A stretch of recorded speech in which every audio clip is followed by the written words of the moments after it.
O CT Segurança nasceu com um propósito: unir o mercado de segurança e compartilhar conhecimento.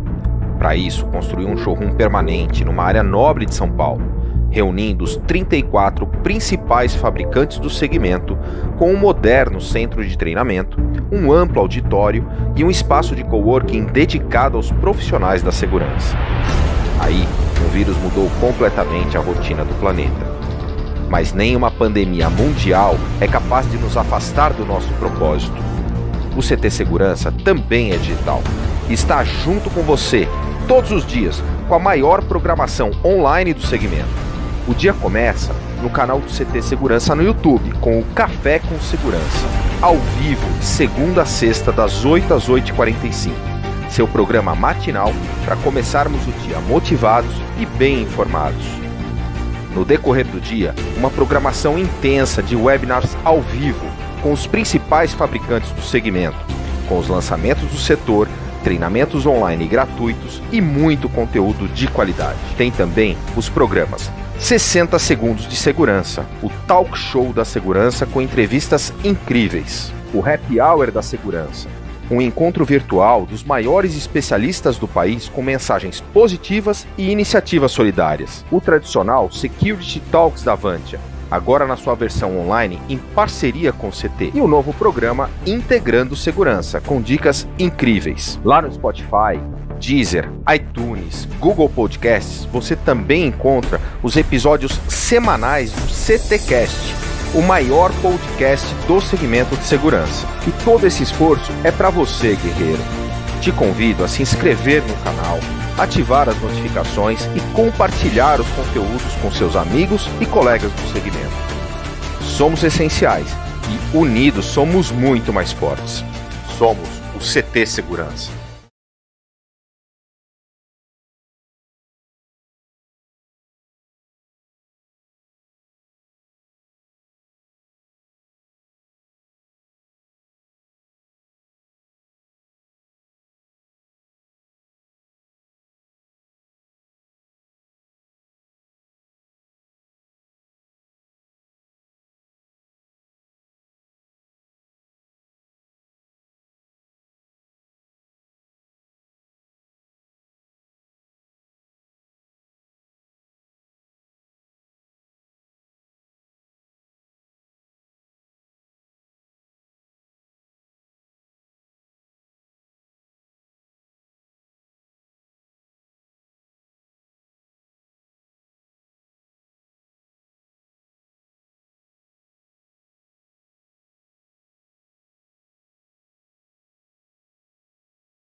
Alô, som? Alô. Não, ele tá saindo lá no seu microfone. O meu? Mas o meu tá desligado. Ó, ninguém tá falando nada e tá entrando lá, tá vendo?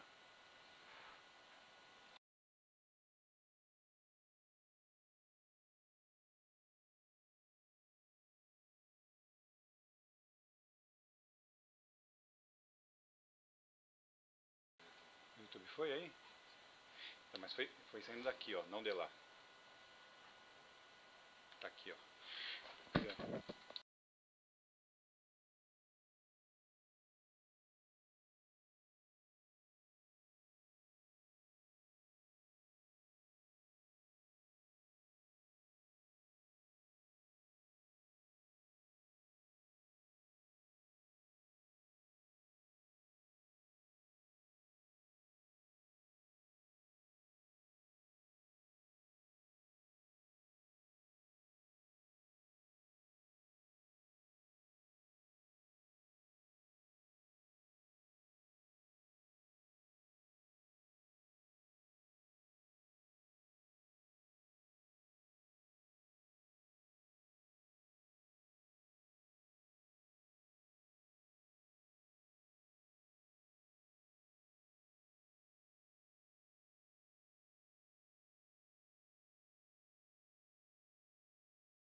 Foi. Foi? Agora foi. Beleza.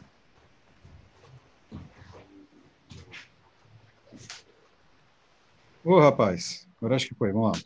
Vamos só esperar um delay aqui para confirmar se no YouTube está chegando para quem está do outro lado lá. Vamos ver. Estou com aqui no YouTube. Aí, ó, foi. Pronto. Ó, de novo. Boa noite. Sejam bem-vindos mais uma vez aqui ao canal CT no YouTube. Estamos mais uma vez com o painel de rastreamento com ele, Juliano, o Fernando e o Lucas. Pessoal, desculpa o nosso probleminha de áudio, mas já está tudo ok. Manda bala, Juliano. Eu até coloquei lá no chatzinho lá do YouTube, lá, que até o Jornal Nacional tem problema de áudio, de som, de edição e tal, e a gente não pode ter, né? A gente também é chique assim, né? Mas vamos lá. Hoje a gente está com um tema muito importante aí para a maioria das empresas aí, que pode livrar a gente de várias enroscadas aí, se a gente redigir bem, né? Um contrato de serviço, né? Eu trouxe aqui o Fernando e o Lucas, aqui são especialistas no assunto, e a gente tem todo um roteiro aí para correr aí, para a gente entender como é que funciona um contrato e o que a gente tem que se fazer de coisas práticas, hein? Para a gente se precaver. Pessoal, participem, coloquem perguntas aí, aproveitem aí os especialistas aí, coloquem perguntas aí no chat aí, que a gente vai encher o saco deles hoje aí, ó. Tá bom, pessoal? Se apresente aí, Fernando. Bom, eu sou o Fernando Gazaf, entrei no mundo do rastreamento lá em 2005, enfim, na empresa, no Grupo Tracker. Fiquei no Grupo Tracker por 11 anos. Saí de lá, entrei numa empresa de IoT chamada Azeta Lógica. Não saí da Azeta Lógica, né? Virei um Country Manager dessa empresa no Brasil, ainda continuo nela. Comecei a tocar minha vida de advogado, né? Aqui no Brasil, prestando serviço para empresas com escritório próprio, né? E aí, através de uma parceria com o Lucas, que está aqui, nosso convidado, né? A gente expandiu essa prestação de serviço para outros tipos de empresa, especialmente empresas do setor de tecnologia, né? Hoje eu sou diretor da DGB Incorporated, uma empresa que faz conexão, enfim, ela trabalha com uma parte de integração de sistemas no modo Software as a Service, né, SaaS. E assim, são 20 anos de experiência aí falando de contratos e vendo muita coisa acontecer, muita gente entrar em rascada porque não fez a coisa certa quando deveria ter feito. Então, a gente está aqui para dar algumas dicas importantes para vocês que estão aí, enfim, que não sabem se o seu contrato está ok ou não. É isso aí. Lucas, fala um pouquinho de você aí. Boa noite a todos. Obrigado pelo convite de todos. Eu sou advogado há 15 anos no mercado. Eu sou formado em 2005. Logo no ano de 2006, eu já abri o meu escritório, sempre com essa vontade, voltado para atender as empresas, né? Porque não é um slogan, mas é uma pura verdade. O empresário mal assessorado é um empresário que não vai ter sucesso. Então, a gente sempre costuma falar, e o Fernando já ouviu muito isso dentro do escritório, a gente costuma brincar que é muito melhor você prevenir um incêndio do que você depois apagá-lo, né? E o nosso papel é justamente esse, dentro de uma consultoria jurídica, dar o apoio necessário, principalmente nessa área contratual, para que todos saibam o território que estão pisando e, de certa forma, evitar litígios lá na frente, né? Dentro de um contrato, a gente tem que estabelecer todas as regras e condições que atendem o interesse mútuo de ambas as partes e que possibilita que você tenha uma relação com o seu cliente de uma maneira muito mais pacífica e segura, né? Então, estamos aqui, né, para poder dar o apoio para vocês e esclarecer todas as dúvidas que o pessoal tiver. Estamos às ordens aqui. Show. Falando de contrato, né? Vamos aproveitar aí que a gente perdeu um pouquinho de tempo aí consertando o áudio, né? Mas vamos compartilhar aqui, só compartilhar minha tela aqui, porque eu vou mostrar aqui para vocês a linha do tempo. Certo? Tá certo. Vocês estão vendo a minha tela, né? A linha do tempo de um contrato, né? A gente tem, olha que falha, nós temos, né? Pré-contrato, contrato, aditivos de contrato, renovações, fim do contrato e judicialização do contrato. Nós vamos falar sobre todos esses passos aí de um contrato, tá? para que vocês entendam e não se metam em enroscadas no futuro, né? Porque o que está bem redigido no contrato, eu acho que não vai estar colocando ninguém em apuros, né? Então, vamos começar com o pré-contrato, né? O pré-contrato envolve muita coisa, né? Marketing, contato com o cliente, gravações, conversas, promessas, né? Fala aí, Gazato. Então, na verdade, assim, o pré-contrato, ele é uma fase grande, na verdade, né? Ele vai nascer, essa fase, quando o cidadão decide fazer uma empresa de rastreamento, né? Então, esse pré-contrato, essa vontade de prestar serviço, nasce daí, né? Então, ele começa a pensar como é que eu vou ganhar dinheiro com isso, que tipo de equipamento que eu vou comprar, que tipo de serviço que eu vou vender, e tudo isso, no final do dia, vai virar um contrato, mas existe uma necessidade de você criar subterfúgios para você vender, né? Depois que você materializou a sua empresa, depois que você foi lá com o seu parceiro, apertou a mão, assinou o contrato lá, né, de abertura da empresa, está pagando o seu aluguel do seu espaço, enfim, que também é um contrato, né, preparatório para você chegar e prestar um serviço. Depois que você fez tudo isso, você fala assim, bom, eu preciso vender. E aí a gente vai falar de marketing, né? Como é que a gente faz o marketing para eu poder vender para o meu cliente, para eu poder assinar um contrato? Aqui vai a primeira dica importante, tá? Quando você faz marketing, você está fazendo contrato. Especialmente se você estiver vendendo para um cliente final. O que é um cliente final? É aquele cara que é o dono do carro, tá? Ele está comprando para ele utilizar. Ele não é um dono de empresa, por exemplo, ele não é um cara que está colocando esse rastreador, enfim, esse equipamento numa operação dele, tá? Ele não está usando o seu equipamento para diminuir o risco da operação da qual ele tira dinheiro. E se ele está usando como pessoa física, como pessoa comum, enfim. Quando você vende para esse cara, o contrato você já começa a fazer no momento que você faz uma propaganda de marketing. Então, fazer marketing significa fazer contrato e é muito importante dizer que, segundo o Código de Defesa do Consumidor, toda a propaganda ela é superior ao contrato escrito.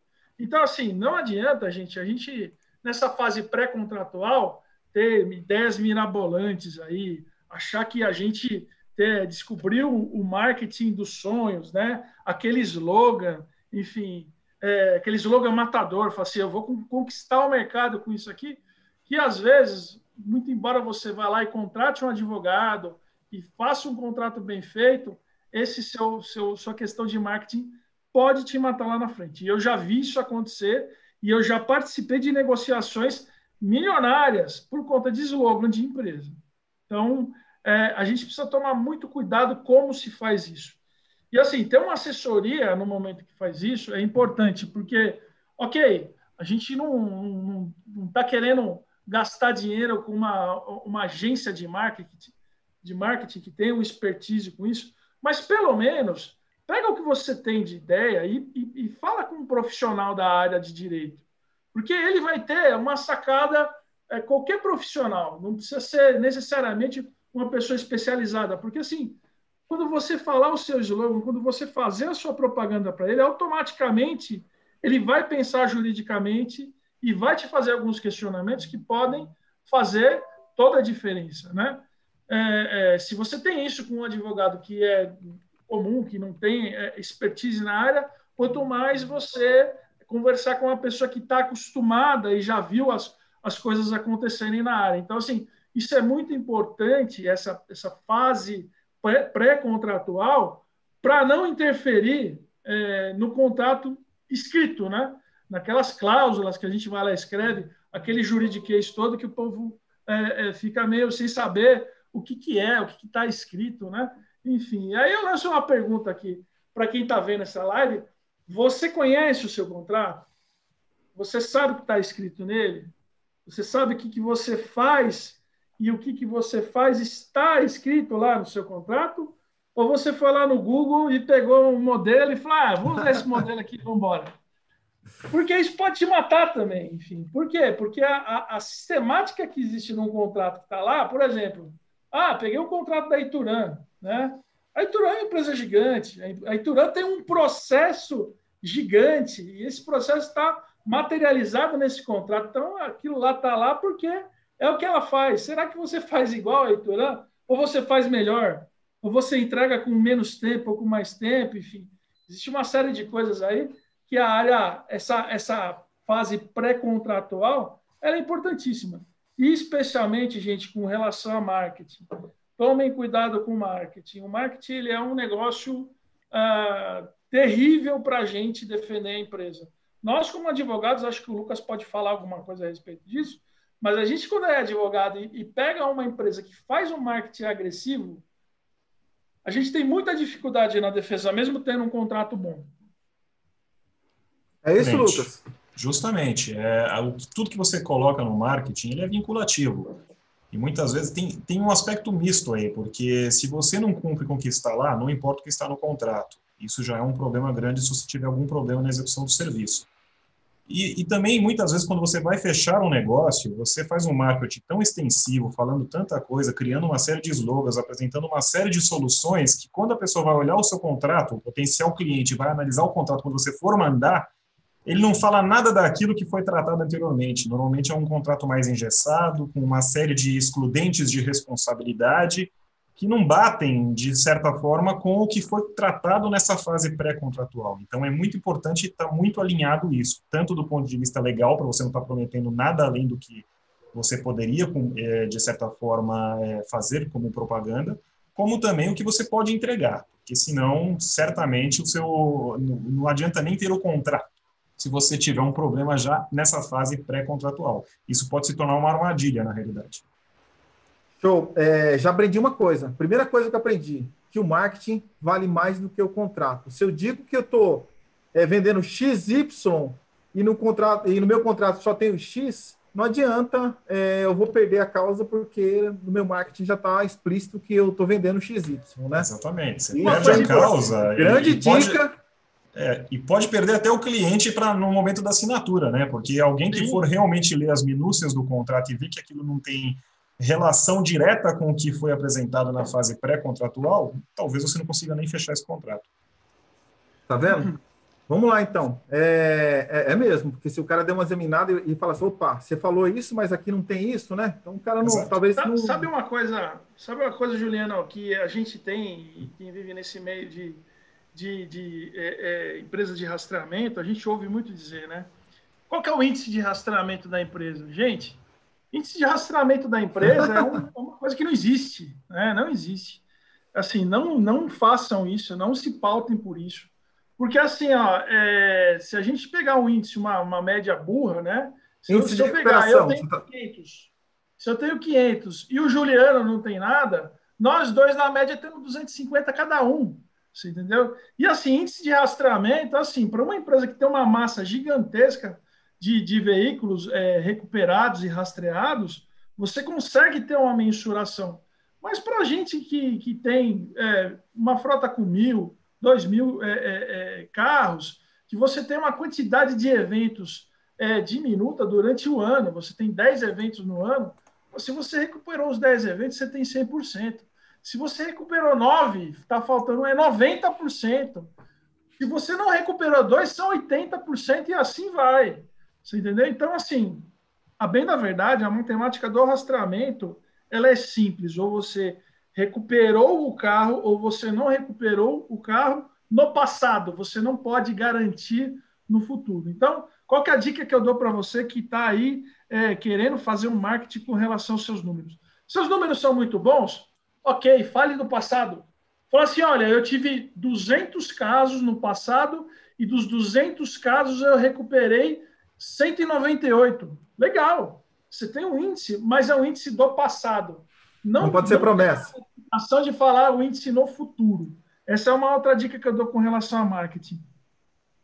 Olha que dica importante também, hein? É uma dica interessante.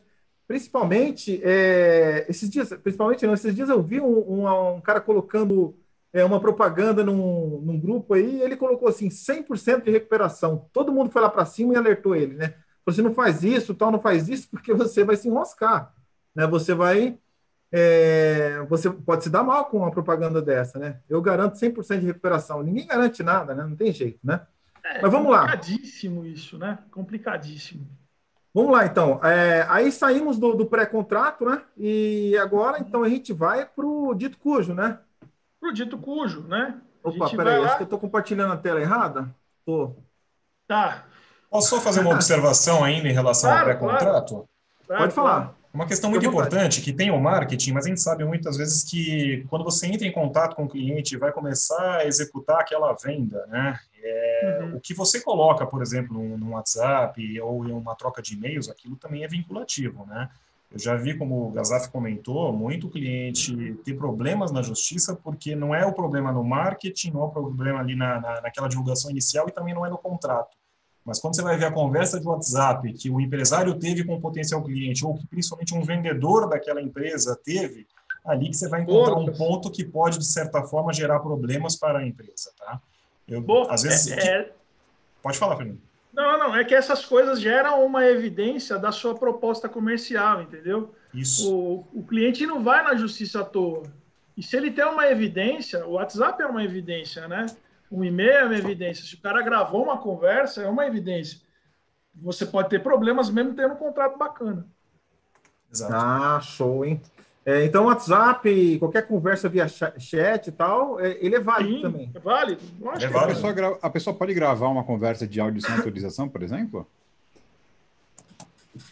Na verdade, gravar uma conversa de áudio sem autorização, você não poderia usá-la, né? Então a gente vê em todas as gravações que você tem aí quando você liga para um call center, né?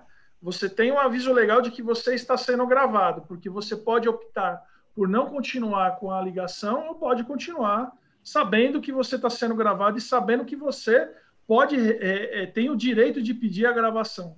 Então, assim, o fato de você gravar numa conversa privada é uma coisa. O fato de você gravar um cliente numa conversa comercial é uma coisa totalmente diferente. Então, a gente tem dois mundos que a gente precisa separar bem. O que Mas é tem uma que conversa avisar. comercial, né? O que é uma conversa comercial e o que é o pessoal, né? O que está no pessoal ali é uma outra situação. Mas, de qualquer maneira, Gazaf, eu tenho que avisar que eu tô, seja comercial ou não, eu tenho que avisar, né? Que eu tô gravando ele. É importantíssimo, né? Quem trabalha com call center, é importantíssimo ter as gravações feitas e com, pelo menos, uma manutenção dessas gravações aí por uns 6 meses. Por que é importante? Porque isso gera prova para você fazer duas coisas. Para você se defender na justiça e para você buscar uma composição que não gere a necessidade de você fazer ingressar numa demanda judicial. Por quê? Porque uma demanda judicial, assim, uma reclamação, não reclame aqui, uma demanda judicial vai denegrir a sua empresa. Então, assim, é obrigação da empresa, quando sabe que fez um erro, que cometeu um erro, corrigir o erro. Então, como é que você vai saber se você errou ou não? A gravação te dá um insumo, te dá um subsídio para ver se o processo de atendimento que você criou, ele foi feito de forma correta ou não. E se ele não foi feito de forma correta, o empresário ele tem que buscar a composição, tem que buscar a reparação, sem a necessidade de procurar o Poder Judiciário. E aí, para que se utiliza o advogado nesse negócio todo aí? A gente tem a capacidade de mensurar se está tendo um abuso por parte do consumidor ou não. Porque, assim, as empresas, elas cometem erros, mas os erros que se cometem na empresa, às vezes, você tem uma capacidade, você tem uma condição de fazer uma indenização que é adequada e tem aquela que exacerba aí os limites que a gente está vendo ser praticado na justiça. Por exemplo, dano moral. Não é o dano moral, hoje em dia, não é uma coisa que se dá à torta direita. Você tem um motivo bem lógico, bem razoável, enfim. Então, assim, até para decidir a judicialização ou não de uma relação, é importante procurar um profissional da área de direito para dar uma mensuração, assim, mas se a gente não tem a gravação, fica meio complicado, porque a gente vai ter que necessariamente confiar na informação do atendente. E óbvio, né? A informação do atendente sempre vai ser tendenciosa, ele sempre vai falar que o atendimento foi perfeito. A gravação, então, assim, para quem tem e quem contrata call center, é importantíssimo fazer uma monitoria disso e não deixem de fazer isso na fase pré-contratual, tá? Porque, assim, muitos dos contratos que vocês forem firmar, o início desse contrato começa justamente no contrato com o call center. O pessoal está confuso, o Anderson até colocou aqui no chat com relação a isso, vou ler aqui rapidinho, e se vocês não quiserem estender esse assunto, quiser deixar para um outro momento, tudo bem. Uma conversa gravada sem autorização não poderia ser usada, mas um áudio do WhatsApp seria uma gravação consentida, afinal o próprio remetente se gravou. É assim que poderia ser interpretado? É justamente isso. Uma gravação do WhatsApp, um print da tela do WhatsApp com a conversa digitada, ela pode muito bem ser utilizada no Poder Judiciário. Os juízes aceitam isso com bastante tranquilidade. Não é o tipo de prova que eu posso requerer que seja retirada dos autos do processo, porque é diferente de uma gravação em que você, como o Fernando mencionou, você já informa desde o início que está sendo gravado para que a pessoa possa ter a opção de desligar ou não, né? Mas a conversa por WhatsApp e a gravação de áudio enviada por WhatsApp é um meio de prova que pode ser utilizado tanto a teu favor como contra você, dependendo do que você prometer ali. Olha só. Qual que é a diferença, na verdade, aí, ó, só para a gente matar esse assunto e o pessoal entender direitinho. Uma conversa por WhatsApp, você fala e manda o arquivo de áudio. Você está mandando o arquivo de áudio. Numa conversa telefônica gravada, o que você está falando está sendo gravado. Você não mandou nada, entendeu? Você só fez a ligação. Enquanto que na conversa do WhatsApp por áudio, você tem que apertar o botão do WhatsApp para gravar e mandar. E você pode, inclusive, não mandar, se você não quiser. Entendeu? Você pode até apagar a mensagem se você achar que aquela mensagem não deva permanecer naquela conversa. Enfim. Olha só, dica número 2, hein? Dica número 2, né?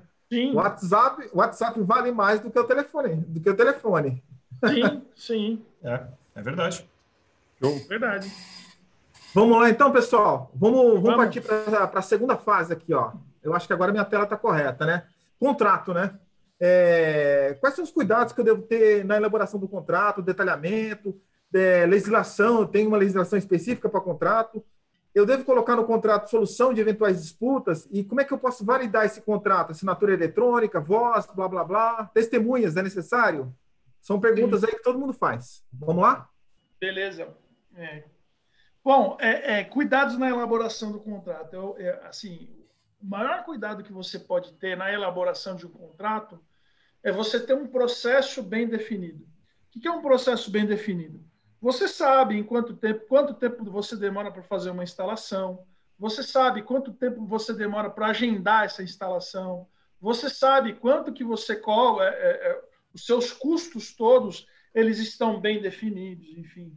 Não é uma coisa que você vai precisar variar ao longo do tempo, enfim. Você fechou um contrato agora, daqui a pouco você tem que pedir para o cliente para poder aumentar, porque você não se atentou aos valores que foram cobrados, foi muito barato, enfim. Você se enganou aí, enfim.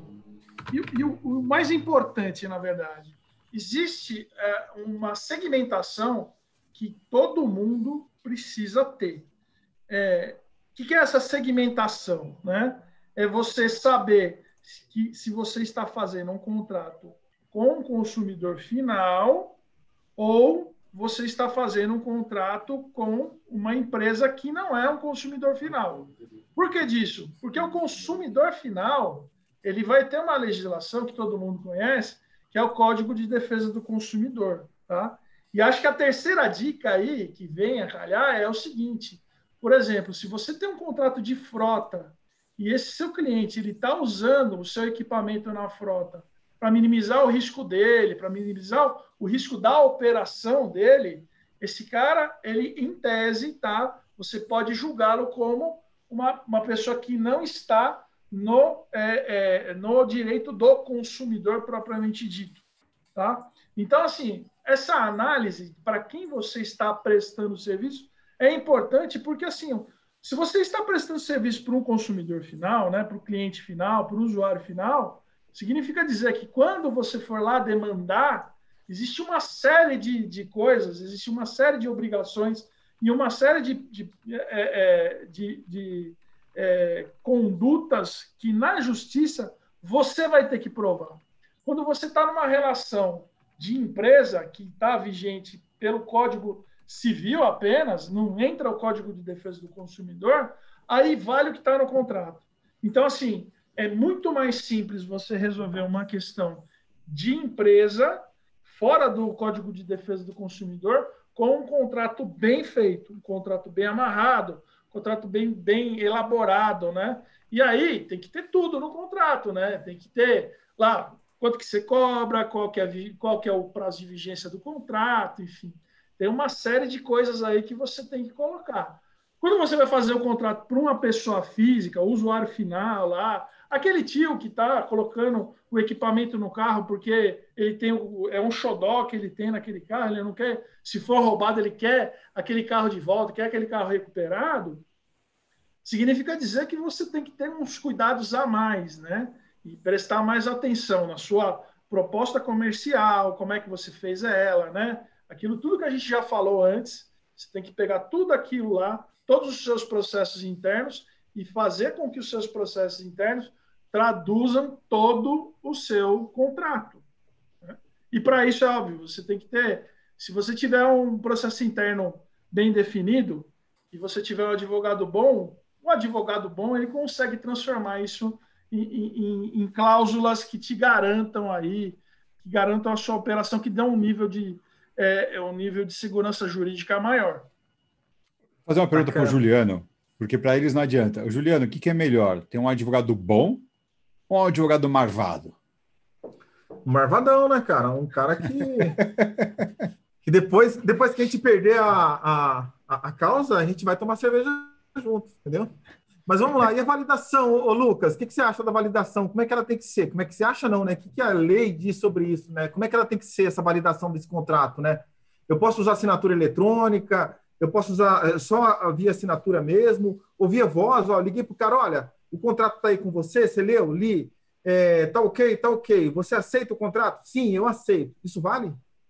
Com os avanços da tecnologia, né, no direito a gente sempre corre atrás da realidade, né? Ou seja, o mundo vai mudando e o direito vai tentando chegar nesse mesmo nível de evolução. Então, inicialmente, não era muito aceito, a gente chegou a ver juízes no Poder Judiciário que não aceitavam essa modalidade de assinatura, de validação do contrato. Hoje em dia, não.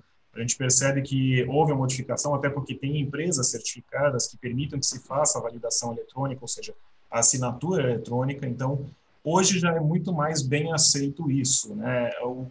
A gente, claro, a gente costuma ser o mais conservador possível, né?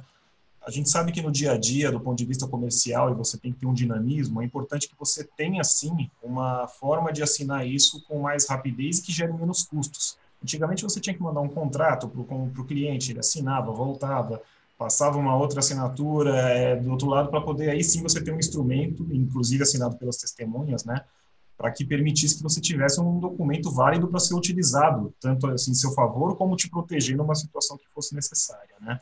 Mas hoje, sim, está sendo bem aceito as assinaturas eletrônicas, o Poder Judiciário tem aceito isso, e aí vai na conveniência de cada empresa, o que vale mais a pena. Eu ainda sou um pouco conservador, eu entendo assim, quanto mais validações você tiver, melhor, tá? Hoje é possível você, por exemplo, escanear um contrato, assinar de um lado e mandar a via assinada por e-mail para um outro, num arquivo em PDF, que isso também, de certa forma, é aceito, é um documento que você pode utilizar. Ainda acho, considerando a jurisprudência ainda é muito recente aqui no país, é importante você ter ainda esse documento assinado, guardado, registrado e ter a gestão desses contratos. Acho importante para que não tenham questionamentos futuros. Mas eu confesso que eu não vejo a má-fé de terceiros, seria demais. Aí seria a história do advogado malvado também, né? Questionar de alguma maneira a validade de um contrato que pode ter sido assinado pela via eletrônica ou que tem uma validação, um ok por e-mail ou algo nesse sentido, inclusive até pelo WhatsApp, num comando, numa mensagem de voz. Isso mostra a boa-fé que tem que ser regida dentro das relações contratuais e na relação de consumo também, quando você trabalha e vende para a pessoa física, o destinatário final, né? Então, de certa forma, a gente se pauta nessa boa-fé, mas Considerando que existem pessoas que gostam de questionar tudo, qualquer vírgula, é importante você ter a maior segurança jurídica possível. Uns tempos atrás eu assinei um NDA com uma empresa e ela falou assim, não, simplesmente basta você tirar uma foto da sua assinatura com o celular e manda que tá valendo. E isso aí tá valendo realmente ou não? Sim, tem validade. Tá valendo, sim. pô. Tá valendo. Ah, entendi. E uma coisa... Lembra daquela história que eu falei do WhatsApp? Sim. Você tirou a foto, você mandou. Ué, se não tivesse falado, não mandado a grande foto, lição. Eu estou anotando as lições aqui, ó. Marketing vale mais do que contrato. Pessoal, marketing vale mais do que contrato. Se eu falei no marketing uma coisa e no contrato outra, que está valendo é o marketing. WhatsApp vale mais do que telefone. Se eu peguei e não avisei para o cara que eu estou gravando, mas eu usei o WhatsApp, mesmo que você não avise que você está guardando aquela mensagem, ele está valendo, entendeu? Exato. São lições. Eu estou fazendo a lição de casa aqui certinho, aqui, hein? Então, beleza. Uma outra dica aí, Juliana, é a seguinte. Quando começa a contar o prazo de um contrato de rastreamento? Quando que começa a vigência do contrato? Quando que o serviço começa a ser prestado efetivamente? A partir do momento da instalação, que o cara começou a rastrear. Então, assim, ó, vamos lá. Se você receber um pedido pelo telefone, o cliente ligou para você e falou assim, você faz rastreamento? A gente faz, tal. Beleza, quero instalar no meu carro. No meu carro você instala? Instalo. Agenda para mim aí. O senhor valida que o senhor aceita, tal, as condições? Valido, tal. O que acontece se esse cara não for nunca mais lá? Não te procurar nunca mais. Você tem duas opções. Ou você tem um contrato e você vai penalizar o cara pelo no-show. Então, falou assim, o cara não apareceu aqui, eu vou mandar um boleto com multa, que ninguém faz isso. Absolutamente ninguém faz isso. Ou, quando o cara aparecer para fazer a instalação, o que você vai dar para ele? Algum documento para ele assinar, né? O pessoal tem aquele documento de checklist, né? Que todo mundo tem que ter. Não façam instalação sem ter o documento de checklist. O checklist, o check-in e o check-out. Então, o carro entra bom e tem que sair bom. Tenham isso e guardem isso. Isso é mais importante que guardar o contrato. Porque o cara que sai da sua oficina, que sai da sua instalação, ele dá uma volta no quarteirão, ele vai escutar um barulho. Ele vai falar, tem um barulho agora aqui no meu carro. Que é normal. Por quê? Porque você mexeu no carro. Aquele barulho já estava lá e ele não escutava. Como alguém mexeu no carro, agora o carro começou a fazer barulho. Isso aí. E aí a gente conhece os absurdos que vocês... Acho que todo mundo conhece, né? O cara fez uma instalação, aí o cara fala que tem problema na roda, tá com barulho na roda do carro. Gente, eu mexi na elétrica do carro, como que eu vou mexer como que tem a ver com a roda? Mas minha roda está fazendo barulho, aí você tem que gastar seu tempo para explicar para o cara que não. Então, assim, vigência, voltando para a vigência. Vigência é do momento da instalação. Se é do momento da instalação, faça um processo que o cara assine o contrato junto com o seu checklist aí, entendeu? O seu check-in, que tenha no seu check-in um espelho do contrato, entendeu? Que o cliente assina e aí você pega esse documento, escaneia, guarda numa pasta, não precisa ter ele fisicamente, mas pelo menos escaneado já vale, entendeu? E vale para você, para um monte de coisa. Você tem, acho que, sei lá, a quinta dica que eu posso dar, quem tem site, publique seu contrato no site. Porque assim, você dá a oportunidade para o cliente conhecer o seu contrato. Então, você dando a oportunidade do cliente conhecer a sua prestação de serviço, conhecer o seu contrato, se ele tiver alguma dúvida, na justiça eu vou falar, olha, juiz, aqui, o cliente está aqui, ó, meu contrato está no site, entendeu? Inclusive, o tempo todo estava lá? Não, o tempo todo estava lá, ele não pode falar que ele não conhecia. Antes dele contratar, já estava lá, entendeu? Ele poderia ver, enfim. Na hora que eu estava fechando o negócio com ele, eu falei para ele, meu contrato está no site, se quiser olhar, fica à vontade. Olha, mais uma dica, hein? Vou anotar aqui, ó. Importante. Tem uma série de detalhes, senhores, que, claro, não dá para esgotar todos eles aqui numa live, mas, assim, é importante só pontuar um ou outro, que é importante que Quem vai preparar um contrato saiba disso, por isso que é bom ter um apoio do advogado nesse sentido. Um deles, o Fernando já matou de início, que foi a pergunta que ele fez para você, né, Juliano, que é o momento que se inicia a relação contratual, que é da instalação do equipamento, né? Antes disso não tem não tem essa relação jurídica ainda. No entanto, tem outros que eu acho que é importante pontuar de forma rápida, tá? Que eu anotei aqui. Esse é um que eu já fiz o tique aqui, Fernando, que você já conversou, já falou também, né? Até por conta da questão de sigilo e proteção de dados, né? Você tem que ter uma cláusula que autoriza esse monitoramento e o rastreio do veículo, tá? É importante você ter uma cláusula no contrato que já determine isso, porque, tudo bem, a pessoa está contratando um rastreador para isso, mas é importante que você já tenha uma cláusula no contrato que regule isso e que essa autorização já seja expressa, tá? Ô, louco, mais uma dica. Mais uma dica, pessoal. Né? E tem pontos assim muito importantes, assim, por exemplo, quando que você pode parar de fazer o rastreamento no caso de inadimplemento? Essa é uma cláusula importante que tem que ser colocada, ou seja, o cliente parou de pagar, quando é que você pode, a partir de que momento que você pode, de certa forma, interromper aquele serviço que você está utilizando? Porque tem uma regra muito básica, tanto no Código Civil como no Código do Consumidor, você não é obrigado a cumprir com a obrigação quando a parte contrária também não está cumprindo com a dela. Então, por que você vai continuar rastreando um veículo, mesmo com uma inadimplência, e se, de certa forma, você não fizer a interrupção disso e não ter no contrato como é que é feita essa forma de interrupção, se você não conseguir rastrear um veículo e ele estiver inadimplente, isso pode te gerar um problema também. Ou seja, o cliente não te paga e você ainda pode ter um problema porque não conseguiu localizar aquele veículo. Esse é um ponto importante também, tá? Uma coisa que o Fernando falou que é muito importante, o pessoal sai de lá achando qualquer barulhinho que tem no veículo porque você instalou um equipamento, né? E isso vai também ao encontro do que eu vou falar aqui, assim, o rastreamento não é uma apólice de seguro, né? Não é algo que você tem que... E aí vai naquela questão da garantia de 100% de rastrear, localizar todos os veículos. Não, essa é uma cláusula que você tem que ter no contrato também para deixar bem claro qual é a sua isenção de responsabilidade. Então, acho que esse também é um detalhe importante que tem que ter dentro desse contrato. E, claro, situações relacionadas à variação do sistema de telecomunicação, o sistema de rastreamento que é feito, se tiver alguma falha, você tem que ter alguma cláusula determinando isso também, de quem que é a responsabilidade. Ou seja... E é possível ter zona de sombras, tem uma zona que não está coberta aí pela tecnologia de telecomunicação utilizada, né? Zona de sombra. Pode ter falhas nessa situação e aí você é responsável por isso ou não, né? A perda de garantia do veículo, se você vai instalar alguma coisa, é importante você ter alguma cláusula nesse sentido. Alguém vem com um veículo novo, vai instalar um rastreador, se uma concessionária na primeira revisão for falar que perdeu a garantia porque fez uma instalação, pode ser que esse consumidor entenda que pode, de certa forma, querer processar a empresa de rastreamento. Então, isso é um ponto importante também. É importante você ter uma cláusula nesse sentido, isentando essa responsabilidade. E eu acho que também deixar claro que, não sei se está aí na sua lista, mas deixar claro que a empresa de rastreamento não é uma empresa de segurança, né? Não é de seguro, desculpe, né? Não é uma seguradora. Né? Mas sabe que a empresa de rastreamento, ela também não é uma empresa de segurança. Não é? Não, que presta serviço de rastreamento. Eu vou dizer onde é que seu carro está, né? Mas não vou segurar que seu carro está... Né? A não ser que tenha uma cláusula no contrato que diz aí.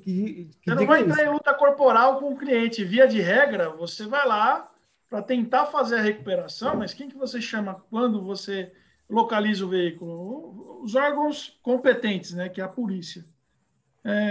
Você chama a polícia para fazer a recuperação do veículo, né?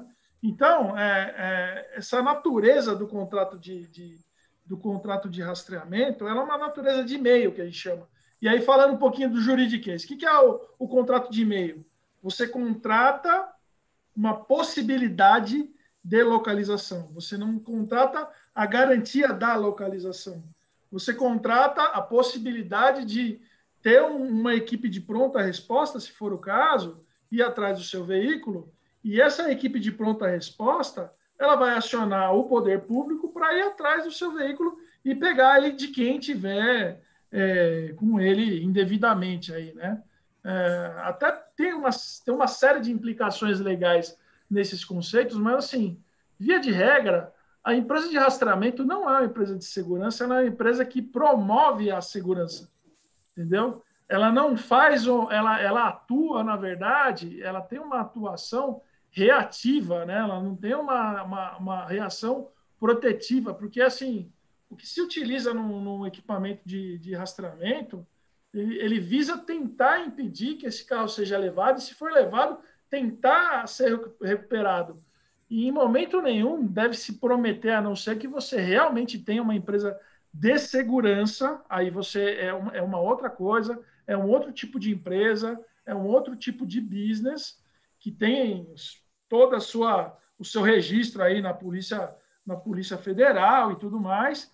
Você não pode falar que você é uma empresa de segurança, mas você pode falar que você é uma empresa que contribui para a segurança do seu veículo. Ah, entendi. Mas eu já vi empresa de rastreamento ter que pagar caminhão porque o bandido roubou o caminhão, entendeu? E o juiz lá deu causa ganha pro cara. Isso acontece, mas isso depende muito da propaganda que foi feita. Lembra da propaganda? É isso aí. Depende muito de como foi feito o contrato também. Se tem alguma cláusula contratual dando algum tipo de garantia. Enfim, o objeto desse contrato nunca... Eu colocaria em letras garrafais que não é uma apólice de seguro. Sim. Muito provavelmente essa empresa que passou por essa situação não tinha uma cláusula nesse sentido. Né? Mas vamos lá, gente. Vamos continuar com a linha do tempo, então? A gente já está... Cara, contrato é um assunto tão maluco, né, bicho? É que você mexe na empresa inteira, né? Exato. Você mexe com a empresa inteira. Mexe com a empresa inteira, mas você pode se safar de uma série de situações, né? Com certeza, com certeza. Aí, na linha do tempo, nós já começamos com o pré-contrato, depois conversamos um pouquinho e pegamos muitas dicas do contrato em si, e agora o contrato já está vigente com o cliente lá. E agora tem a aditivo, prorrogação, renovação. Como é que isso funciona, pessoal? Bom, se você prestou um serviço bacana, né? Se você prestou um serviço bacana, o seu cliente está feliz com você, provavelmente você vai ter uma prorrogação do seu contrato, né? Uma renovação da vigência do seu contrato. E aí, assim, o que é importante? Quais são as dicas importantes falando de renovação, tá? A renovação, ela deve ser feita, dependendo de como você comercializou, se por 12 meses, se por 24 meses, né? É importante que você entre em contato com o seu cliente antes. Isso não é uma atitude,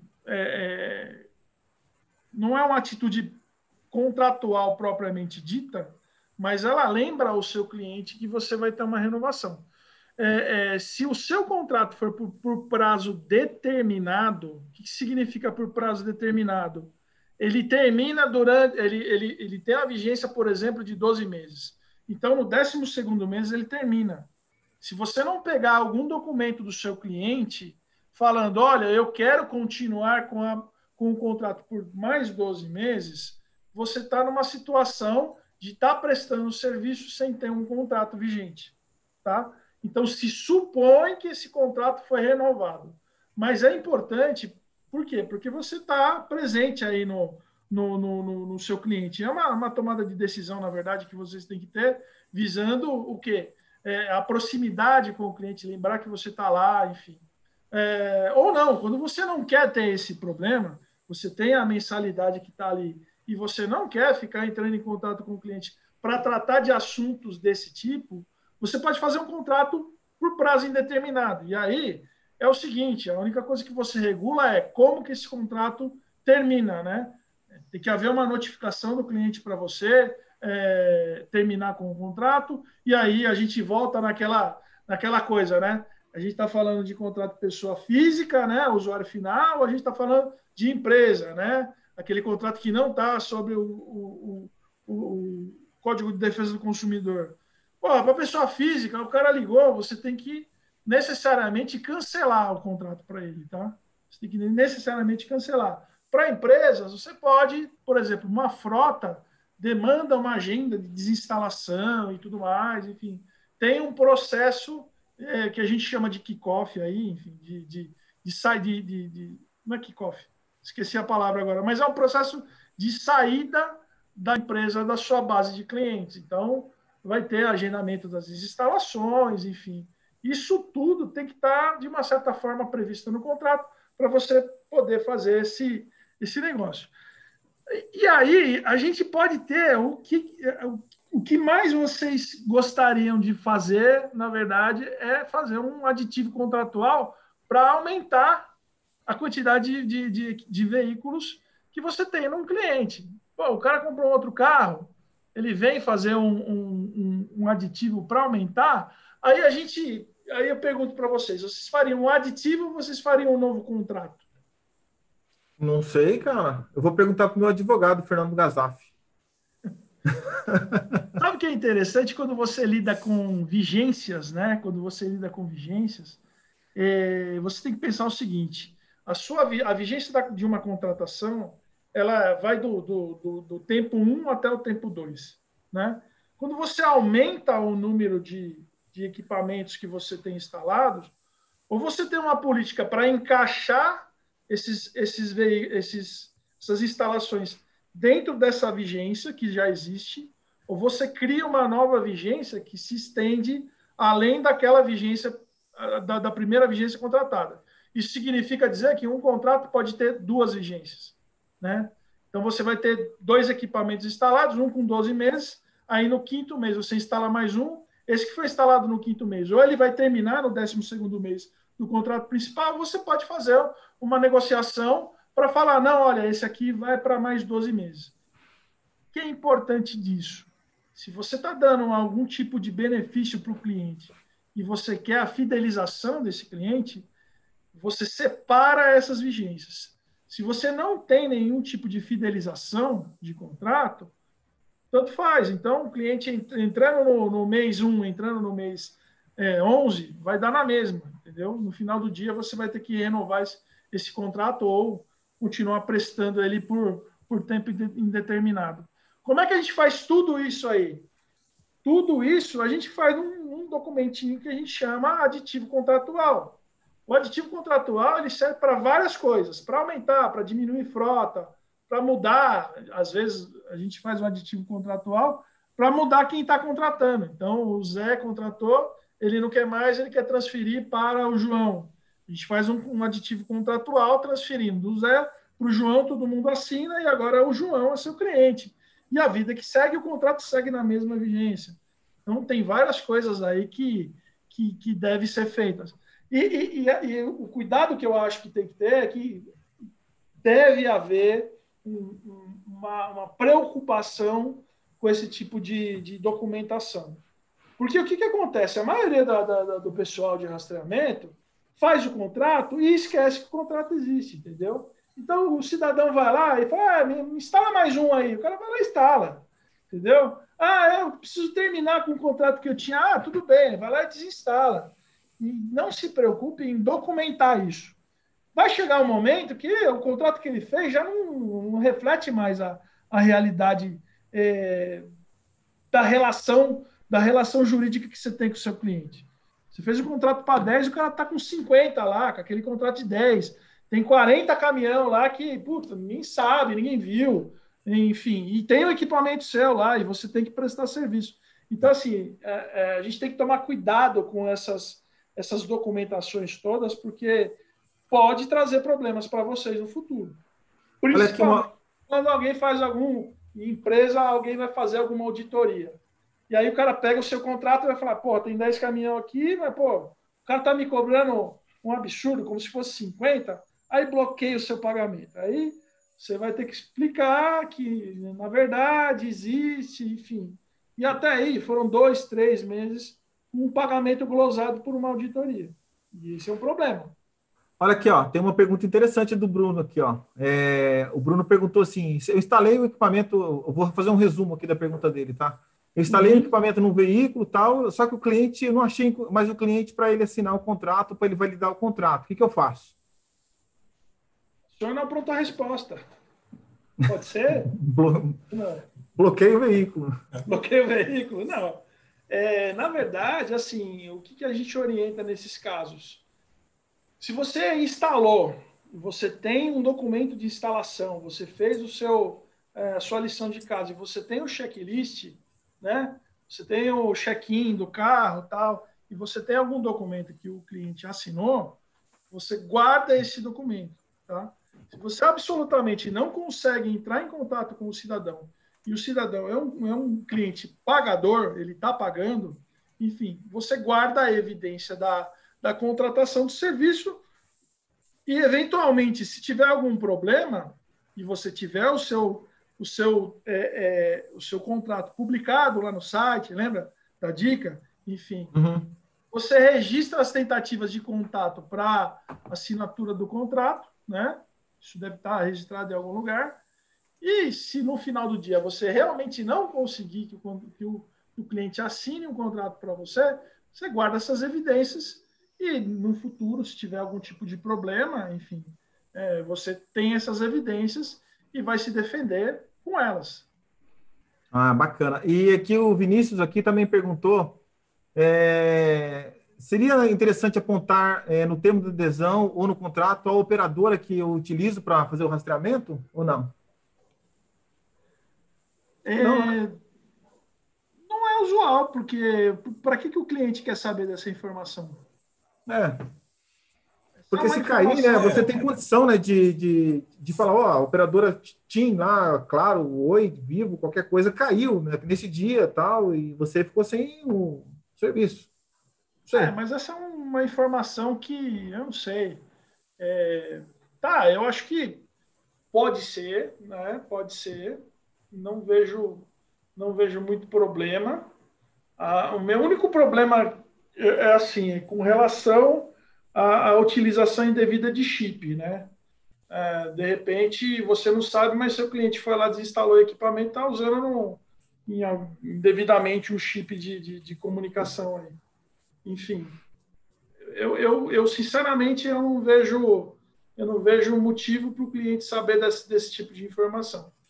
Mas, no final do dia, se for um cliente chato que falar, eu quero saber, eu também não vejo problema de falar para ele. O Lucas está quietinho aí, ó. Foi uma pergunta para o Lucas aqui, ó, que veio lá do YouTube, ó. Se na hora de instalar não for o cliente que assinou a instalação, o cara instalou e não foi o cara. E aí, Lucas? Não foi o cliente, mas foi o veículo, né? Se diz quando vai assinar o checklist ali. Enfim. Exatamente.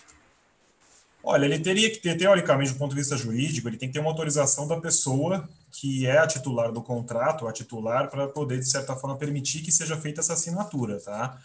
E o que eu recomendo em situações como essa, até para não inviabilizar a execução de um contrato que acabou de ocorrer uma venda, né? Você pode até pegar, mas faz uma ressalva e eu mandaria também um e-mail para o titular informando e tentando de alguma maneira pegar essa formalização eletrônica também, tá? É o que a gente costuma falar, acho que eu já falei aqui, o que abunda não prejudica, tá? Às vezes a omissão, de certa forma, que pode ser utilizado contra, porque aí entra naquela história de ter uma pessoa de má fé que vai falar, e eu já vi isso, mas não fui eu que assinei. Então, para não dizer que não foi você que assinou, é importante que você autorize quem vai lá fazer no teu lugar, porque sim, muitas vezes você não pode estar naquele momento. E com uma precaução adicional à empresa, eu recomendo que seja relatado por e-mail isso e enviado para o destinatário.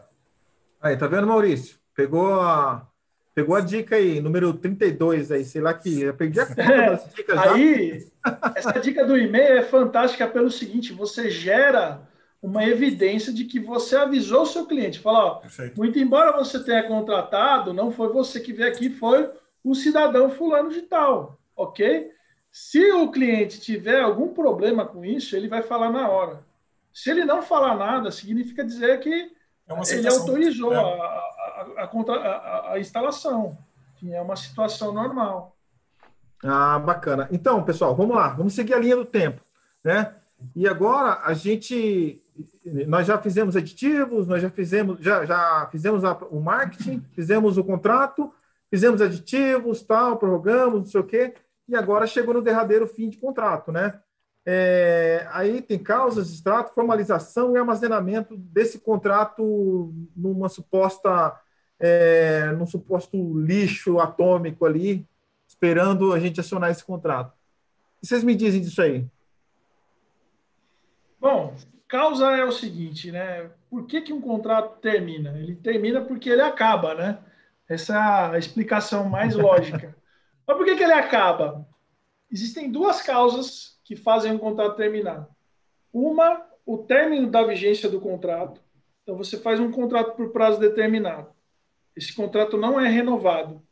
ele bateu no 12º dia, no 12º mês, no 24º, dependendo do prazo que você fizer o seu contrato, ele terminou, o contrato está acabado, ele acabou ali, enfim. Né? E aí, o que acontece? E qual que é a dica aqui? Né? Quando você está fazendo um contrato para a empresa, tem um contrato com prazo indeterminado, né? Aliás, com prazo determinado, existe aquele negócio da renovação, né? De você falar com o cliente porque você quer renovar o contrato e tal. Desse contato, pode ser que o seu cliente fale assim, não, eu quero terminar com o contrato. E ele vai te notificar falando, olha, eu não vou renovar. E quando ele te notifica para falar que não vai renovar, significa dizer que quando chegar no 12º mês do contrato, acabou o contrato, você tem que promover a desinstalação do seu equipamento. Esse é um ponto importantíssimo. Né? Como é que você desinstala esse equipamento? E como que você dá esse equipamento para o seu cliente? É um comodato? É uma alocação? E se o cliente não devolver esse equipamento, o que você faz? Você vai cobrar esse equipamento do cliente? As respostas são deve. Você deve cobrar o equipamento do cliente se o cliente não devolver. Porque é uma obrigação contratual. Então, se ele está falando, cumprindo o contrato, falando, olha, eu não vou renovar, o que tem que ter no contrato? No caso de não renovação e término do contrato, você deve devolver o equipamento. Se você não devolver o equipamento, você vai pagar uma multa no valor do equipamento, ponto.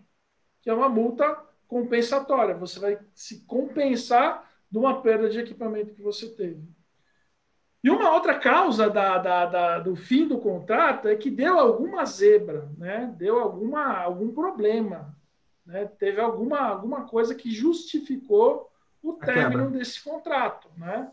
Então, por exemplo, uma das zebras que dão, e é comum dar com o cliente, é a inadimplência. Né? Então, assim, quanto tempo de inadimplência você colocou no seu contrato para configurar uma quebra contratual, que significa dizer que você cancelou a operação do cidadão? Isso é importantíssimo, porque pode gerar um passivo, né, para você receber, um passivo de inadimplência para você tentar receber, que muitas vezes se torna quase que inviável para a pessoa pagar. Né? Lembrando que o cara que está devendo para a empresa e que gera o cancelamento do contrato por inadimplência, ele também tem que devolver o equipamento. Ele também Fernando, tem que desinstalar o equipamento. Tem uma pergunta aqui que relaciona a isso. O que pode constar no contrato para viabilizar a cobrança de inadimplentes e reaver o equipamento, os equipamentos não devolvidos? A Rastport Rastreamento perguntou aí para nós. Aí. Então, olha, geralmente o que se coloca no contrato? Coloca lá a vigência do contrato, por prazo determinado ou indeterminado. Como que você sai do contrato? Por uma notificação. Você liga para a empresa e fala, não quero mais. Quando você fala que não quer mais, qual que é o processo por trás disso? É agendado uma desinstalação. Essa desinstalação, dependendo da operação do parceiro aí, dono de empresa de rastreamento, ela pode ser uma desinstalação paga ou não. Mas ela tem um custo, e esse custo deve ser previsto no montante que o cliente paga para você todo mês, tá? Então, assim, geralmente ninguém faz essa conta, né? Mas você tem que tem que cobrar esse custo de desinstalação. Então, você cobra o custo de desinstalação do cidadão, ele te paga, você desinstala o equipamento e segue o jogo, né? Tá tudo bem, terminou o contrato. Se o cliente não desinstalar, você tem que dar um prazo para ele, e tem que ter isso no contrato. Você tem um prazo de 30 dias para realizar a desinstalação, por exemplo, né, e devolver o equipamento, sob pena de, se você não fizer isso em 30 dias, você vai pagar uma multa de X reais. Geralmente, o preço de mercado do equipamento. Qual que é o preço de mercado do equipamento? Aí, como é que eu vou saber qual que é o preço de mercado do equipamento? Para quem tem site, seria interessante você colocar uma lista de preços dos equipamentos e de todo o insumo que você tem lá, que você utiliza para instalação e desinstalação do equipamento. Por exemplo, poxa, eu tenho um Santec, que eu faço a instalação. O Santec está no mercado hoje, sei lá, R$100. Então, o seu cliente deve te pagar uma multa no valor de R$100, que é o valor de mercado daquele equipamento que está publicado no seu site. Então, se a gente conseguir publicar duas coisas, né? O contrato padrão e uma lista de preço dos equipamentos, seja acessível, eu posso cobrar como multa o valor do equipamento, que é um ressarcimento pela não devolução. Porque, assim, esse equipamento, via de regra, não é do cliente. Agora, veja, se você vendeu o equipamento para o cliente, você foi lá, fez uma nota de venda, pagou o ICMS e deu o equipamento para o cliente, você não precisa nem desinstalar.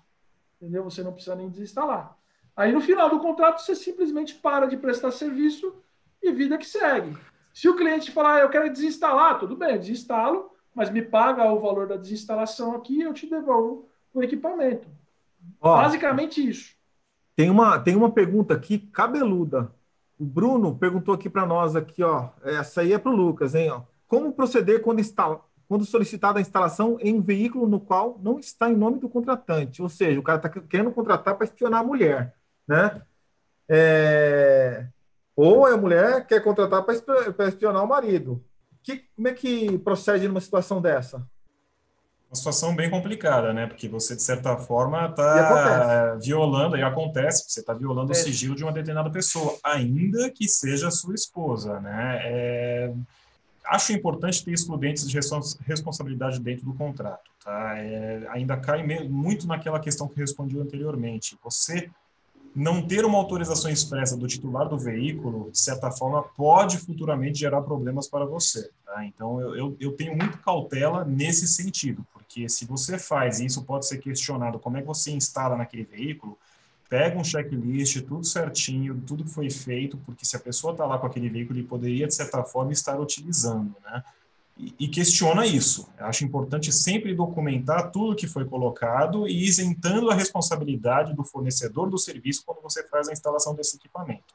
Mas uma ligação, por exemplo, uma ligação, Lucas, se eu pegar e ligar para o dono do veículo e falar assim, olha, eu estou instalando um rastreador, tal, no teu carro, tal, isso aí já é válido também? Já vale também. É um meio de prova que você tem também. De certa forma, auxilia. Eu acho que basicamente aí, Juliano, no momento da venda propriamente dito, né? E no momento do preenchimento do cadastro do cliente, né? Do carro, enfim, você vai perceber que esse carro não está no nome da pessoa que está contratando. Isso. E aí, cara, é um formuláriozinho bobo, falando, eu, fulano de tal, que sou dono do carro tal, autorizo a instalação pelo ciclano. Enfim, é um formuláriozinho bobo que às vezes resolve um problemão da gente. Esse é um. Aí a pessoa vai falar assim, mas meu pai, enfim. A gente tem que ter algum tipo de documentação aí, né? Porque assim. Que permita isso. Se não puder assinar um documento desse, né? Acho que a gente tem que ficar com o pé atrás aí. Mas aí, nesse caso, pelo que vocês falaram antes, vale mais a pena o cara gravar um áudio e mandar do que fazer uma ligação perguntando se pode, né? Então. Pois é, se o dono do carro puder mandar um áudio e a gente guardar isso como evidência, a bem da verdade, assim, a gente tem que guardar todas as evidências possíveis nesse caso. Né? O Tebão tá falando aqui, ó, que ele não vai nem instalar, ó. Ele falou, eu mesmo nem instalo. O Ricardo também mandou uma pergunta aqui, ó. Ele fornece sistema de radiocomunicação com rastreamento e a função primária é logística. E ele tem que cobrir uma cláusula contratual dizendo que ele não está cuidando de segurança nenhuma, é só logística? Na verdade, quando você trata de logística, qual que é o objeto do contrato? É fazer... Muito provavelmente ele está mexendo com telemetria, se eu não me engano. Né? Porque, assim, se ele trabalha com radiofrequência... ou ele está colocando equipamento numa carga para fazer o deslocamento dessa carga de um centro de distribuição, enfim, ou alguma coisa do tipo, mas é importante falar para o cliente o que você está fazendo e o que você não está fazendo. Então, se você não está fazendo rastreamento para a finalidade de promover a segurança do cidadão em caso de roubo furto, e é só uma telemetria, enfim, é um outro tipo de contrato, você tem que descrever na natureza você tem que descrever no objeto do contrato que a natureza desse contrato é para finalidade de logística, por exemplo, que não compreende esse contrato, não é uma pólice de seguro, não é isso, não é aquilo, enfim. Existe uma série de coisas aí que devem ser, que são os disclaimers do contrato, né? O que Exatamente. é declarado no contrato tem que estar bem claro. O Maurício fez uma pergunta. A gente está recebendo bastante pergunta hoje. O pessoal está abusando de vocês aí. O pessoal está aguçado. Tá legal, tá legal. O Maurício perguntou: o contrato está vigente, mas o cliente começa a printar telas com atraso de transmissão. Seria motivo de cancelamento? Bom, precisa saber por que está tendo um atraso de transmissão, né?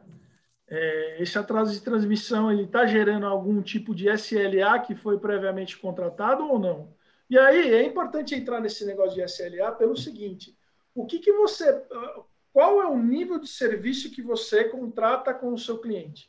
Geralmente quem está fazendo isso é pessoa jurídica que tem um contrato e essa pessoa jurídica ela está querendo trocar o prestador e ela está arrumando subterfúgio ali para trocar o prestador. Então, assim, qual o nível de serviço que você que está prestando um serviço para uma pessoa jurídica tem e você oferece para a pessoa? Se o que está acontecendo é uma coisa que não está além daquilo que foi contratado, né?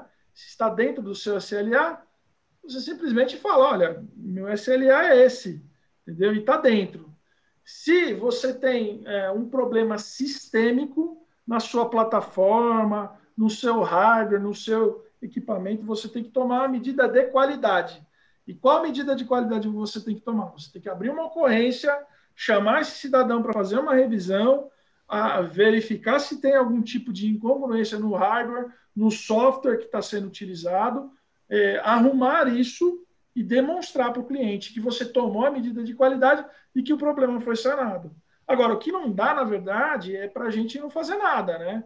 Enfim, se você tem esse tipo de problema e esse tipo de problema ele está dentro de um SLA, é uma coisa. Se ele denota que existe algum problema no seu sistema, você é obrigado a tomar uma medida de qualidade e demonstrar para o seu cliente o que está acontecendo, por que aconteceu e que não vai acontecer mais. Mas talvez seja, eu não sei o que o Maurício trabalha, mas talvez transmissões via satélite, por exemplo, às vezes tem um delay ali gigante, né? Sim. Porque... E eu acho que isso aí é uma excludente, né? Aquilo que o doutor Lucas falou, das excludentes, né? Então, assim, está tendo um delay, mas uma comunicação satelital pode ter algumas interferências, por exemplo, tempo nublado aí, dá algum tipo de interferência? Pode dar, dependendo da geografia que você está, você tem uma cobertura de árvores, enfim, tem uma série de coisas aí que podem ser. Então, essas coisas que podem dar algum tipo de problema, elas devem ser especificadas ou no contrato ou numa coisa importante que a gente não falou, que se chama manual do usuário, que todo mundo deve ter e também faz parte do contrato. Se tiver no manual do usuário, também faz parte do contrato. Mais uma dica, pessoal, mais uma dica importante. Sim. Deixem explícitas algumas condições no manual do usuário, que também faz parte do contrato. Tudo faz parte do contrato, então. Até aquela situação daquele cara que vai esconder o carro num bunker lá no 8º subsolo e falar que está dando problema no sinal, né? Eu já vi uma reclamação desse tipo. Então, ficam caçando aí problema. É o seguinte, né? Tem a prestação de serviço em si, ela tem algumas condições ideais para que ela ocorra, né? E essas condições ideais, elas devem ser declaradas para o consumidor, devem ser declaradas para o cliente. Ou seja, você precisa falar para o cliente, se você colocar no bunker, não vai funcionar. O problema é que quando a pessoa quer vender, ela só fala da coisa boa e não faz um disclaimer, não faz uma declaração das condições que devem estar presentes para que o serviço funcione. A gente sabe que no caso de rastreamento, de telemetria, de internet das coisas, enfim, você tem que ter uma condição ideal para que a comunicação ela aconteça. Porque basicamente o que acontece é você estar mandando uma informação de um equipamento para uma central de monitoramento. Uma central que tem computador, que tem um hardware e um software ali para receber essas informações e transformar essas informações recebidas em algo vendável e inteligível para o cliente, né? Para que isso aconteça, e como a gente está tratando de um item móvel, existem condições, enfim, por exemplo, subsolo, nem as tecnologias de radiofrequência, né, elas têm capacidade de penetrar determinados níveis de subsolo. Então, tem um nível ali, a partir do 4º nível de subsolo, por mais que você tenha uma tecnologia de radiofrequência potente, ela não vai penetrar suficientemente para fazer um rastreamento. Aí você me fala, mas não dá para fazer o rastreamento? Dá. Você pega o equipamento de radiofrequência e entra dentro do subsolo. Aí você localiza, mas você precisa saber aonde está, que subsolo que está, aí você consegue fazer o rastreamento. Mas fora isso, fazendo um rastreamento normal, como a gente está acostumado a fazer, não vai pegar. Isso tem que ficar claro para o cliente. Tem mais uma pergunta aqui, ó. A gente já está meio estourando o tempo, mas vamos lá. Vamos lá. Hoje eu tô abusando do Silvano porque ele pisou na bola, ele cortou nosso áudio no começo, agora ele vai ficar aí, ó. Eu vi que você estava comendo agora mesmo, Silvano. Cara, eu tava comendo uma bolachinha de maisena porque eu também sou filho de Deus. Tá caindo a glicose aí, Silvano? Ô, rapaz, tem que manter a máquina de pé aqui. Tá então, ó, a contratada é obrigada a emitir um relatório para o cliente sobre rastreamento, por exemplo, um mapa geográfico onde o veículo andou. Por quê? Isso aí quando eu fazia parte do quadro de uma empresa de rastreamento, isso acontecia muito. O cara contratava o serviço, ele tinha lá à disposição dele mapa, tinha lá tudo lá certinho para ele fazer o monitoramento, tal. Ele tinha acesso à internet, só que ele ligava e falava assim, eu quero um relatório impresso. Manda para mim pelo correio. Muitas vezes o cliente era um cliente bom, tal, não sei o quê, e colocava uma pessoa lá imprimindo o relatório, tal, né? Ou criando um relatório e mandando via e-mail. A empresa é obrigada a fazer isso, se for solicitado ou não? Não, na verdade, assim, ó, o que a empresa vende, na verdade? Ela vende relatório impresso? Se ela vende relatório impresso, e isso assim, a gente tem que pensar muito na maturidade das relações comerciais, né? Então, assim, será que é interessante vender para um cliente que tem esse tipo de atitude? O cara paga em dia, tá, ok, eu vendo isso, é o que eu vendo. Eu não vou reclamar porque eu vendi para o cara, eu sabia que era assim, entendeu? Eu vou entregar o relatório impresso para ele com 300 páginas, tal, porque o que ele está me pagando, ok, está dentro daquilo que eu espero receber e está tudo certo. Agora, se isso não está previsto no seu modelo de negócio, eu acho que cabe a gente fazer o quê?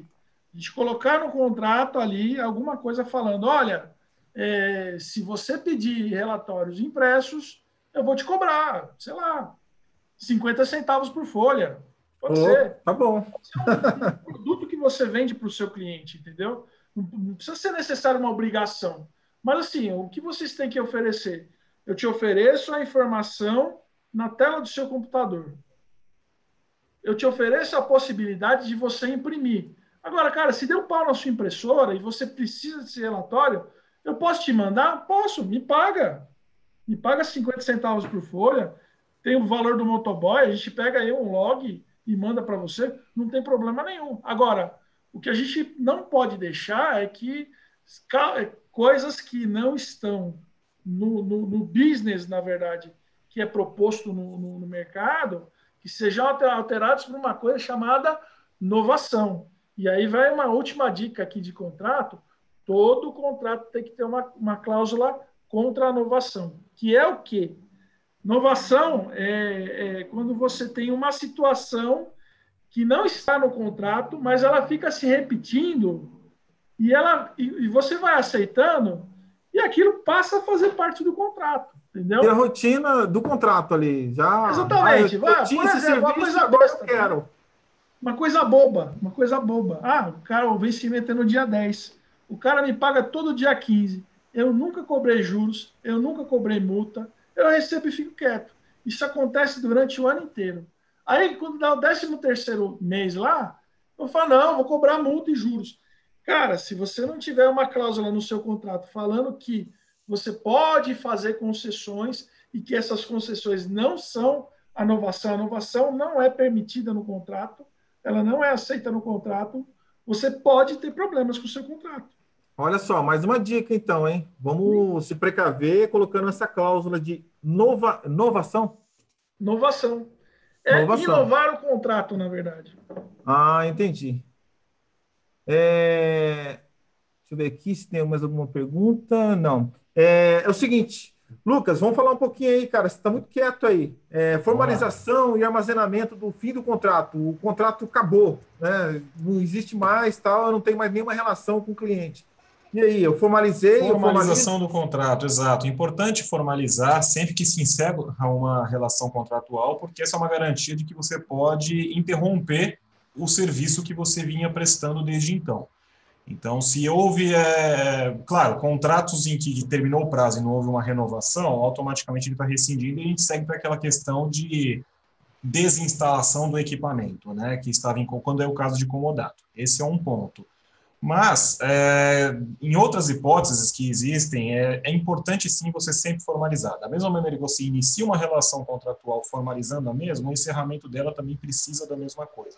Às vezes, uma ausência de formalização de um mês para o outro, quando já se encerrou uma relação contratual, isso pode gerar problema se ocorrer algum sinistro, algum problema naquele período em que você já, teoricamente, já não estaria mais responsável por fazer o rastreamento, mas que, de certa forma, quando não há uma formalização disso, você vai ter que comprovar perante o Poder Judiciário que aquilo tinha se encerrado. Então, sempre aquela recomendação de consultoria, né? Não permita que os seus contratos não tenham uma formalização quando eles se encerram. Tá? E uma vez feita a formalização disso, você precisa guardar, armazenar ele também por algum período, porque sempre tem um período de indenização, um período em que pode ser questionado perante o Poder Judiciário alguma questão relacionada ao contrato que permita que possa ser questionada. Ainda na questão da formalização, um ponto muito importante. Por que eu acho importante fazer isso? Porque é no momento da formalização que você vai ter uma cláusula que trata da ampla, geral e irrevogável quitação entre as partes. Se o cliente está em dia, pagou tudo certinho, houve a rescisão do contrato, encerrou-se a relação contratual, você tem que colocar uma cláusula nesse sentido, porque esse instrumento de formalização que vai permitir que, se eventualmente alguém for questionar na justiça algum serviço do passado, que ele entenda que pega alguém que incentiva essa pessoa a entrar com uma determinada ação judicial, que a pessoa entenda que possa ter esse direito. O papel aceita tudo, a verdade é essa, né? Só que é o judiciário que vai medir o que pode ser feito ou não. Então, nessas ocasiões, a formalização do contrato com uma cláusula de quitação é o que vai te isentar de qualquer responsabilidade posterior a isso, tá? E o armazenamento também é importante, pelo menos por um determinado período. Se você for levar em consideração as ações indenizatórias dentro do Código de Defesa do Consumidor, você teria que guardar isso por 5 anos, tá? Então, é importante você, de certa forma, ter um arquivo ali, ou digitalizá-lo de alguma maneira, para evitar que você tenha problemas futuros. É raro acontecer? Raríssimo. Mas a gente aqui no escritório, a gente costuma brincar. Ninguém vem aqui para falar que está tudo bem, só tomar um café. Normalmente vem aqui para contar algum problema que aconteceu. Então, o problema a gente vê aos montes acontecendo. E como advogado, a gente só vê isso, só lida com isso no dia a dia, a gente percebe que se você deixa algum detalhe desse para trás, isso pode ser uma sentença negativa no futuro. Mas 5 anos, hein? Brincadeira, hein? É o prazo de uma ação indenizatória dentro do Código de Defesa do Consumidor. Então, se você teve algum problema no contrato e ele se encerrou, e você, por exemplo, deixou de ter aquele cuidado e colocar uma cláusula de quitação, pode ser que isso seja questionado, né? Eu já vi isso acontecer, e aí por isso você tem que guardar isso para que você possa utilizá-lo. Imagina, no 4º ano você já se desfez daquele contrato e não tem como comprovar aquela relação contratual. Todas essas cláusulas que nós colocamos aqui durante essa live, que são importantes que sejam inseridas dentro do contrato, você não tem como comprovar porque você não tem mais o mesmo, né? Então, de certa forma, é importante que você tenha esse cuidado para evitar problemas futuros. Tem que sempre lembrar que a gente está lidando com um cidadão, né? E a gente não sabe quem está do lado de lá. Por isso que é importante você sempre ter essa guarda. Pessoal, acho que um exercício legal seria que vocês pegassem o contrato de vocês e dessem uma revisada, seguindo aqui as dicas aqui que ficaram nessa live aqui e tal. E se vocês precisarem de, tem mais uma parte aqui, ó. Vamos tentar ser meio rapidinho aqui, ó. Judicialização do contrato. Vamos tentar ser rapidinho aqui nessa último slide aqui, porque acho que o pessoal está querendo já ir embora aqui, ó, 20h56, já passamos do nosso horário bastante aqui, né? Mas é culpa do Silvano. Culpa do Silvano. Bom, a judicialização do contrato, acho que a gente pode explorar mais aqui o seguinte. Casos de inadimplência, o que você precisa para executar um contrato desse, né? A gente tem aí, via de regra, né? Num contrato, quando há a inadimplência do cliente, você tem duas possibilidades. Você tem a possibilidade de ingressar com uma execução, né, propriamente dita, e você tem a possibilidade de entrar com uma cobrança. Quando eu entro com um, quando eu entro com outro. Execução, você entra quando você tem um título de crédito, ou seja, a prestação de serviço mensal que gerou uma nota fiscal, que você foi lá e protestou, enfim, você vai entrar com uma execução, você vai executar esses valores. Aquela multa contratual, enfim, aquele equipamento que o cara não desinstalou e deveria ter desinstalado, que gerou uma multa, enfim, essa parte toda contratual a gente vai tratar numa ação de cobrança. Qual que é a diferença de uma para outra? Na ação de execução, você está executando um título de crédito, o juiz manda o cidadão pagar. Na ação de cobrança, eu tenho que provar uma condição e essa prova de condição ela vai me gerar uma sentença que vai determinar o pagamento. Então, eu tenho que fazer uma prova primeiro para depois eu poder receber, assim, ter o direito de receber esses valores de multa, porque assim, é uma condição complexa que eu preciso realmente comprovar vários fatores, né?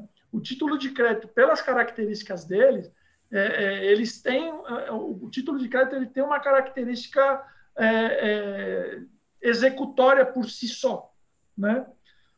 Então, o que o juiz faz aí? Ele apenas determina que, em caso de inadimplência, o cidadão que está devendo, ou ele paga, ou ele comprova que já pagou. São essas as duas possibilidades que a gente tem.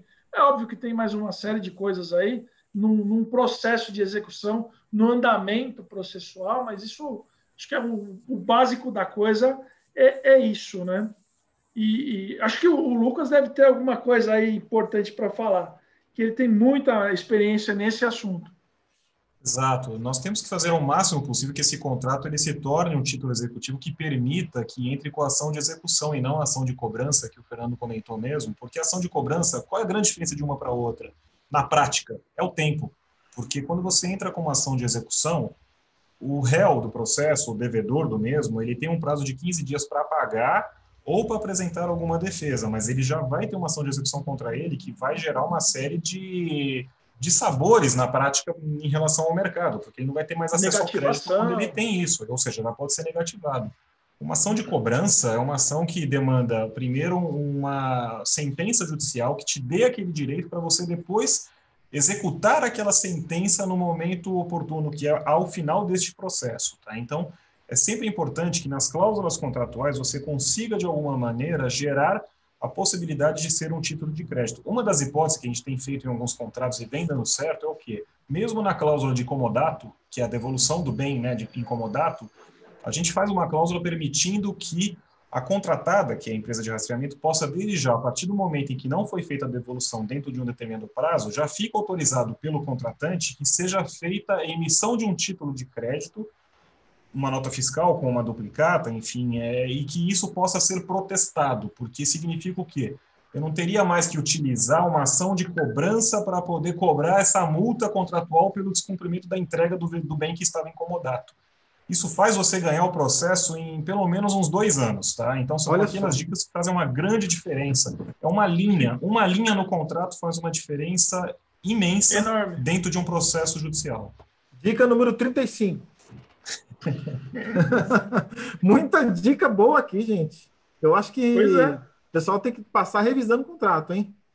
Mas olha, a gente tá meio... Se tem mais alguma... Juliano, eu acho que a galera vai ter que... É importante eles reverem esse programa aqui umas 2 ou 3 vezes, cara. Tem muita coisa que dá para...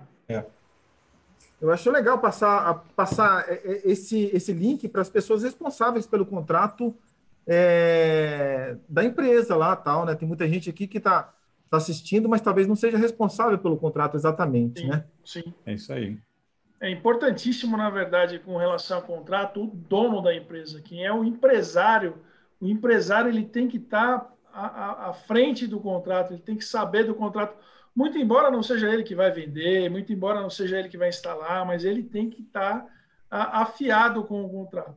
Porque, no final do dia, a operação toda ela é embasada nesse documento, né? Então, assim, a operação deve refletir o contrato e o contrato deve refletir a operação para gerar segurança jurídica. Gente, tá aí o contato do Fernando e do Lucas, ó. Se vocês precisarem de advogados bons aí, consultores de contratos, tá aí, ó. Eles podem indicar alguém, né? Cara, mas eu vou falar uma coisa. Não, mas é sério, gente, ó. Eu tô anotando aqui, ó, que amanhã eu vou dar uma revisada de um monte de coisa aqui já, viu, bicho? A gente está falando de contrato, a gente está falando de contrato de rastreamento, tal, para um público, mas assim, o contrato na vida empresarial, ele é um item que é uma das coisas mais importantes. A gente tem que lembrar que uma empresa nasce de um contrato. Exatamente. É um contrato social. Tudo é contrato, né? Tudo. Até tudo é contrato. O seu casamento é contrato, tudo. Até o casamento é contrato, exatamente. E se não fosse bom, não precisava de testemunha. Boa noite. A testemunha é importante, porque ela torna um título de crédito o contrato, tá? Vamos ter que marcar uma live para falar disso depois, então, tudo bem. Vamos, a gente vai marcar mais uma live jurídica aí, tratando de outras coisas, inclusive, né? Não só contratos, mas tem outras coisas que envolvem aí uma empresa de rastreamento ou uma empresa de monitoramento, né? O pessoal está comentando aqui, o Edmar falou assim, é uma excelente live, pelo que eu vi, o número até pequeno de interessados assistindo a live. Realmente é verdade, às vezes eu coloco uma live técnica aqui, tenho mais adesão e tal, mas, o Edmar, não se preocupe, porque o pessoal, eles sempre vão, tem muita gente que assiste depois, entendeu? Às vezes a gente está com um número baixo aqui agora, mas depois que quando cai no YouTube, isso é legal para vocês, essa live vai para o YouTube e ela fica o tempo todo lá no YouTube e vai carregando de gente assistindo, entendeu? A gente chega a 200, 300, 400 visualizações no YouTube. Eu acho isso legal, porque passou a ser uma biblioteca, esse painel passou a ser uma biblioteca de vocês. Ah, tem uma livezinha lá sobre LoRaWAN? Vamos lá no painel. Tem uma livezinha sobre contratos? Vamos lá no painel, entendeu? Aí vocês resgatam essa informação. E o intuito é esse, realmente é trazer bastante informação para vocês. Gente, muito obrigado, viu? Boa noite. Fernando, Lucas, obrigado mesmo. Valeu, dicas valiosíssimas. Obrigado pelo convite. Vocês vão voltar. Muito obrigado. Vocês vão voltar para cá, hein? Espero que a gente traga vocês logo, porque as dicas foram muito boas. Tem muito tema aí para a gente tratar, hein? Bastante realmente mesmo. Tem. É verdade. Obrigado, gente. Obrigado, Silvano. Obrigado. Boa noite a todos, viu? CT volta amanhã de manhã e não se esquece que quinta-feira, 19h30, com áudio, a gente volta com o painel de rastreamento. Boa. Abraço, pessoal. Valeu. Tchau.